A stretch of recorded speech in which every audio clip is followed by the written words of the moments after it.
बच्चों देखिए, इस क्वेश्चन में हमें receipts and payment account given है और एडिशनल इंफॉर्मेशन गिवन है, और इसके बेसिस पे हमें बनाना क्या है, हमें बनाना है इनकम एंड एक्सपेंडिचर अकाउंट और बैलेंस शीट क्लोजिंग डेट पे।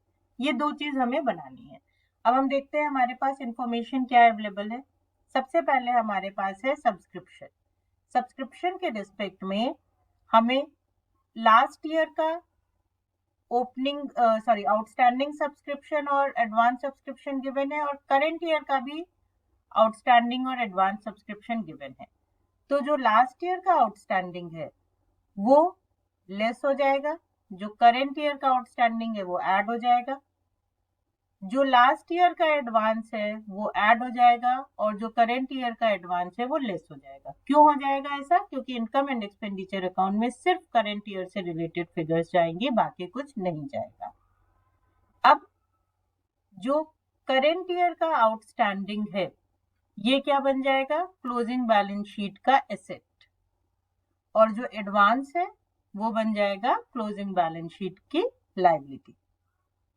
उसके बाद फिर हमारे को गिवन है डोनेशंस। डोनेशन के लिए कोई स्पेसिफिक पर्पस नहीं मेंशन है, इसलिए ये इनकम में कंसीडर किया जाएगा।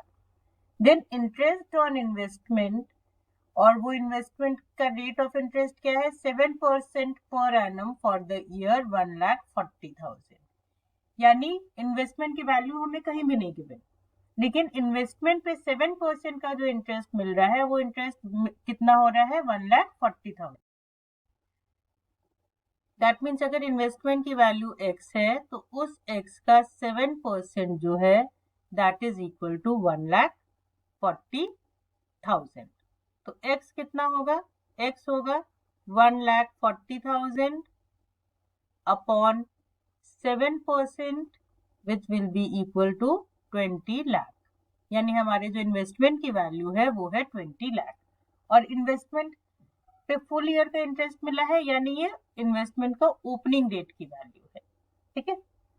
उसके बाद हमारे को बोला है कि चैरिटी शो से जो कलेक्शन हुई है वो 2 लाख की हुई है। यहाँ चैरिटी शो के एक्सपेंसेस भी 20,000 गिवन है, हम इनको आपस में एडजस्ट कर देंगे। फिर हमें मेडिसिन के रिस्पेक्ट में जो पेमेंट की गई है वो गिवन है 6 लाख, और हमें मेडिसिन का स्टॉक और क्रेडिटर्स भी गिवन है। तो इसमें हम क्या करेंगे? ओपनिंग स्टॉक को प्लस करेंगे, क्लोजिंग स्टॉक को माइनस करेंगे, ओपनिंग क्रेडिटर्स को माइनस करेंगे और क्लोजिंग क्रेडिटर्स को प्लस करेंगे, करंट ईयर में कितना मेडिसिन यूज हुआ वो फाइंड आउट करने के लिए। फिर हमारे को क्वेश्चन में गिवन है ऑनरेरियम टू डॉक्टर 2 लाख, ये हमारा एक्सपेंस हो जाएगा। सैलरी ये हमारा एक्सपेंस हो जाएगा। सन्ड्री एक्सपेंसेस ये हमारा एक्सपेंस हो जाएगा। अब हमें गिवन है equipment purchase 3 lakh. Capital expenditure है इसलिए इनकम एंड एक्सपेंडिचर में नहीं आएगा। हमें इक्विपमेंट का ओपनिंग बैलेंस भी गिवन है 4,20,000। तो अब हम एक बार इसको कंसीडर कर लेते हैं। इक्विपमेंट का ओपनिंग बैलेंस है 4,20,000, और हमने जो equipment during the year purchase करी वो है 3 लाख की। दैट मीन्स क्लोजिंग डेट पे जो हमारा इक्विपमेंट होना चाहिए था वो होना चाहिए था 7,20,000 का, क्योंकि हमने सेल तो कुछ किया नहीं है। बट हमारी क्लोजिंग डेट की इक्विपमेंट कितनी है? वो है हमारी 6 लाख। तो जो रिमेनिंग 1,20,000 हुआ वो हमारे लिए क्या हुआ? डिप्रिसिएशन। क्योंकि अगर एसेट की वैल्यू में कोई डिक्रीज हो रहा है तो वो डिक्रीज क्यों हो रहा है? Because of depreciation. फर्दर आपको बिल्डिंग्स गिवन है। ओपनिंग बैलेंस 8 लाख का है, क्लोजिंग बैलेंस 7,60,000 का है। बिल्डिंग के रेस्पेक्ट में कोई सेल और परचेज नहीं है। दैट मीन्स बिल्डिंग पे भी आपका 40,000 का डिप्रिसिएशन लगा, जिसकी वजह से बिल्डिंग की वैल्यू रिड्यूस हुई। तो अब हम अकाउंट्स बना लेते हैं।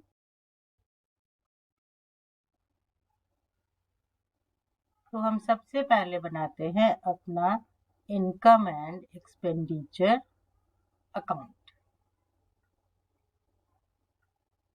फॉर 2012-13। इस ईयर के लिए हम बना रहे हैं।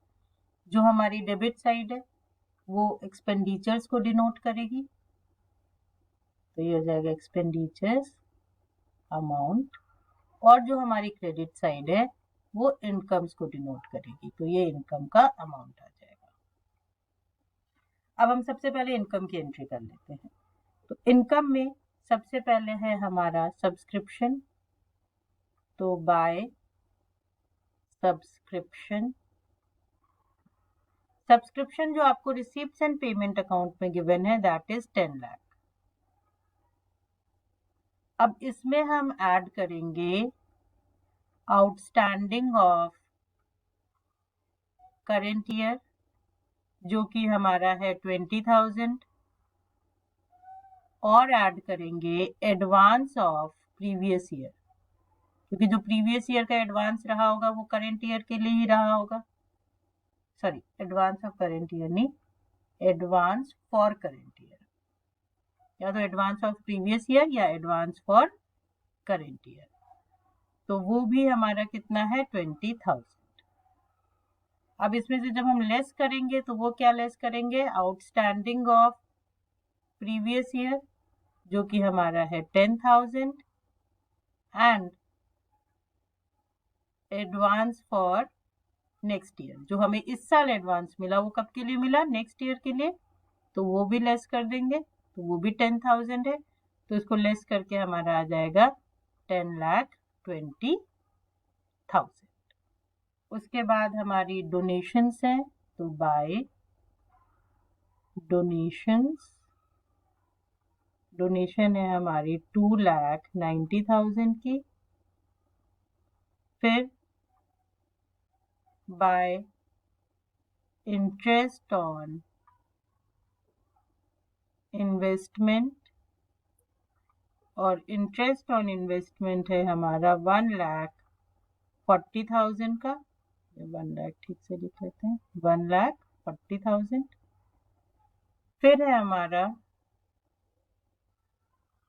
चैरिटी शो कलेक्शन और उससे रिलेटेड एक्सपेंसेस, तो बाय चैरिटी शो कलेक्शन, तो चैरिटी शो से हमारा जो कलेक्शन हुआ है that is of 2 lakh minus जो रिलेटेड एक्सपेंस है, तो हम लिख लेते हैं चैरिटी शो एक्सपेंस। तो इससे रिलेटेड एक्सपेंसेस जो है those are of 20,000, so the net income will be of 1,80,000। Now let us consider the expenses. तो we'll begin with 2 मेडिसिन। अब मेडिसिन के रेस्पेक्ट में जो अमाउंट पे की गई है वो पे की गई है 6 lakh. Now we will add opening stock to it which is of 2 lakh, and we will add closing creditors. Closing creditors are of 2,40,000. Then we will subtract closing stock which is of 3 lakh, and we will subtract opening creditors. क्यों? क्योंकि opening creditors previous year से related है, which is of 1,60,000. So the total will be 5,80,000. Now to honorarium, जो doctor को honorarium पे किया था वो हमारा 2 लाख। फिर टू सैलरी, सैलरी पे किया था हमने 5,50,000 का। देन फिर आएगा हमारा to sundry expenses, and the sundry expenses are of 10,000. Then to depreciation,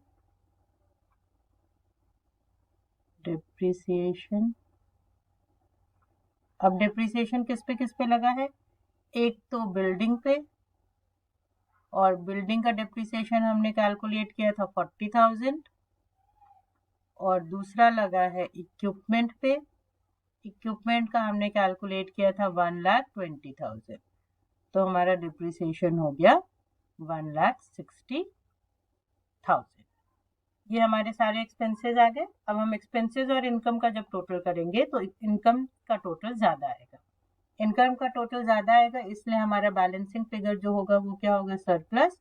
और कितने का सरप्लस होगा, 1,30,000 का। और जो हमारा टोटल हो जाएगा that will be 16,30,000 and total of income will also be 16,30,000। तो ये बन गया हमारा रिसीप्ट्स एंड पेमेंट अकाउंट। अब हमें बनानी है क्लोजिंग बैलेंस शीट। बस उसके लिए हमें कैपिटल फंड चाहिए होगा, तो हम पहले बनाएंगे opening balance sheet. So this is balance sheet as on 1st April 2012, that is the opening date। इसमें सबसे पहले हम रिसीप्ट एंड पेमेंट अकाउंट से अमाउंट उठाएंगे। तो हम सबसे पहले एसेट्स की एंट्री करते हैं। तो रिसीप्ट्स एंड पेमेंट अकाउंट से जो कैश का ओपनिंग बैलेंस है वो आ जाएगा कैश के नाम से, और कैश है हमारा 1,40,000। फिर जो हमने इन्वेस्टमेंट की अमाउंट कैलकुलेट करी थी, इसका पूरा नाम लिख देते हैं, 7% इन्वेस्टमेंट। जो हमने 7% इन्वेस्टमेंट की अमाउंट कैलकुलेट करी थी वो हमने कैलकुलेट किया था 20 लाख, तो वो 20 लाख आ जाएगा। उसके बाद जो हमें एडिशनल इंफॉर्मेशन गिवन है उसमें जो ओपनिंग डेट की फिगर्स है उसको अकॉर्डिंगली डाल देंगे। तो सबसे पहले जो स्टॉक गिवन है, किसका स्टॉक है, मेडिसिन का। तो स्टॉक ऑफ मेडिसिन, जो ओपनिंग स्टॉक गिवन है वो आ जाएगा दैट इज 2 लाख। जो ओपनिंग क्रेडिटर्स गिवन है वो इधर लायबिलिटीज साइड में चले जाएंगे, सिर्फ क्रेडिटर्स करके एंट्री कर रहे हैं क्रेडिटर्स, और वो है 1,60,000। जो आउटस्टैंडिंग सब्सक्रिप्शन है ओपनिंग डेट पे, यानी जो पिछले साल से रिलेटेड है, वो एसेट साइड में आ जाएगा। तो आउटस्टैंडिंग सब्सक्रिप्शन है हमारा 10,000, और जो ओपनिंग डेट का एडवांस सब्सक्रिप्शन है वो हमारे लिए लायबिलिटी हो जाएगी। तो वो लायबिलिटी साइड में आ जाएगा एडवांस सब्सक्रिप्शन, जो कि है 20,000।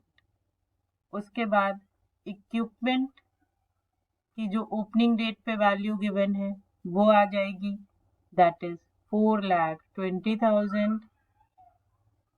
जो बिल्डिंग की ओपनिंग डेट पे वैल्यू गिवन है वो आ जाएगी दैट इज 8 लाख। तो ये हमारे सारे एसेट्स हो गए। अब जब हम एसेट साइड का टोटल करेंगे तो द टोटल विल बी 35,70,000। 35,70,000। जो बैलेंसिंग फिगर होगा वो किस नाम से आएगा, वो आएगा कैपिटल फंड, और कैपिटल फंड हो जाएगा हमारा 33,90,000। नाउ जो हमें क्लोजिंग बैलेंस शीट बनाने को बोला गया है, तो बैलेंस शीट एज ऑन 31 मार्च 2030। ये हमारे एसेट साइड हो गई, ये हमारी लायबिलिटीज हो गई,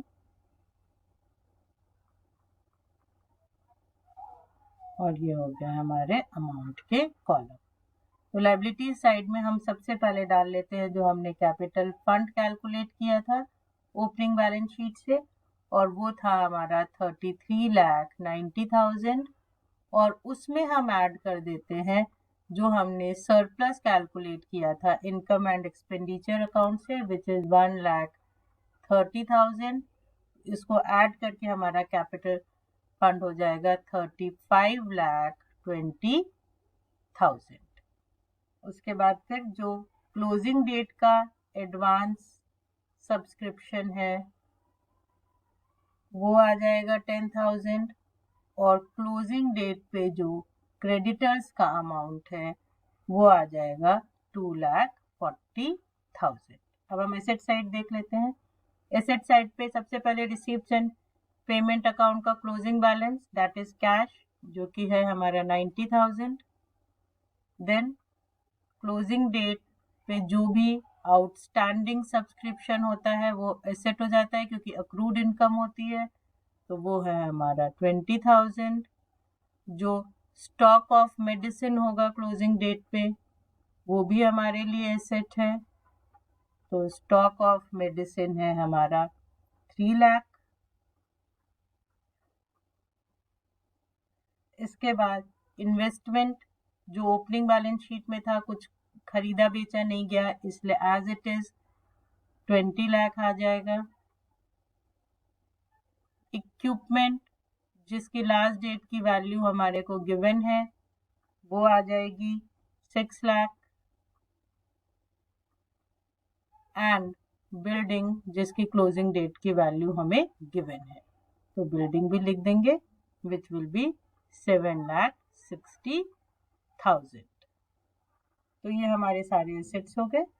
अब जब हम दोनों साइड का टोटल करेंगे तो द टोटल विल बी 37,70,000। 37,70,000।